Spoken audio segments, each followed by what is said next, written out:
Hi and welcome to another LRCC Soundbite. This week I'm going to think about how we decide on who we should follow as a leader. I don't mean big politics like elections that choose our government. Rather, as individuals, who are the people we look up to, the people we listen to? Who are the people that I take seriously when they say something? And maybe even will change my behaviour at times to imitate or pick up on something that they do. Who are the people I decide to follow? We've got to a point in my story of Israel where the people decide that they want some control over who leads them. Up to this point, God has sent people when they needed it. People like Samuel, who we heard about last week. This week, though, the people go and tell Samuel to ask God to give them a king instead. See, they've looked around at the other nations and they've all got kings. So that's got to be the way to go.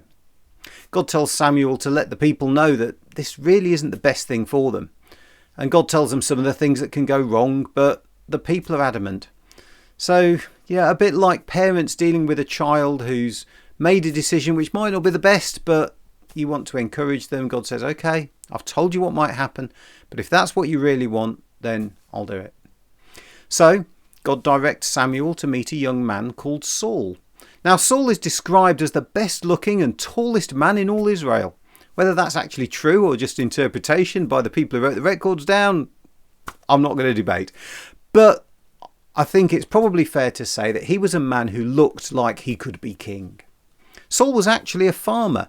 Working for his dad, on one occasion he was out looking for some missing donkeys. Not just for an hour or two, but days and weeks. Unable to find them, he'd gone to see Samuel to see if this prophet of God could get a message from God about where his donkeys were. It was kind of his last resort, nothing else to do. But the message he got from Samuel wasn't quite what he was expecting when he was told that God had chosen him to be the first ever king of Israel. Turns out that Saul wasn't quite ready to hear this. And a little later on, when they were trying to actually find him to make him king, he went and hid. But they did find him, and he was made king.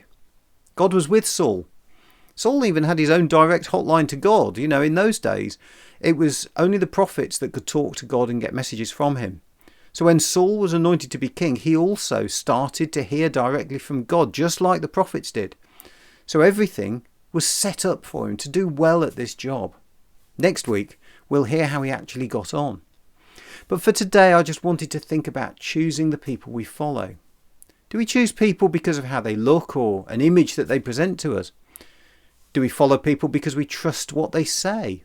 In this age of social media, I think, the image people put forward and the public messages they say are the things that cause us to press a follow button or a like on a post.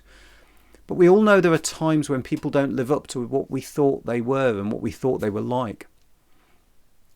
At those times, we can be really disappointed, maybe even feel betrayed. I suppose it can be hard to know what someone is really like if we don't actually know them. Maybe we choose people to follow based on whether other people follow them. As a Christian, Jesus is the most important person for me that I follow. I can learn what he's like from reading the Bible. I can get to know him by praying and experiencing him in my life and the things I do. But there are others I follow as well, other Christians. And at times there's even people who aren't Christians who I learn a lot from. Life is a mix.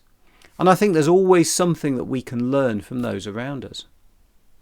So have a think this week about who you follow. Who do you trust and ask for advice? If you want to find out more about what it means to follow Jesus and how that works, please do ask me. Just email me. I always love to have that conversation. God bless you this week, and I'll see you next time.